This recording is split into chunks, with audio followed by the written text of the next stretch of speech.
truly makes this church here on Long Island, with your presence and with your wonderful worship, a very, very tasty soup and very tasty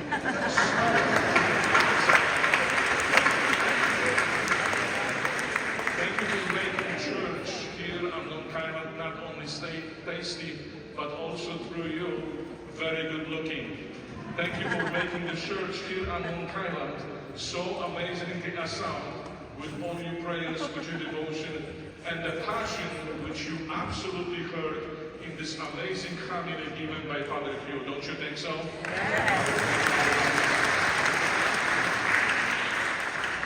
You, ladies and gentlemen, bring absolutely amazing passion.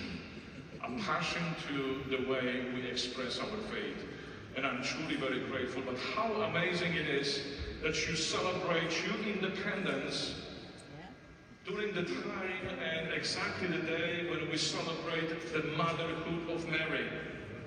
Mary is truly Our Lady of Independence.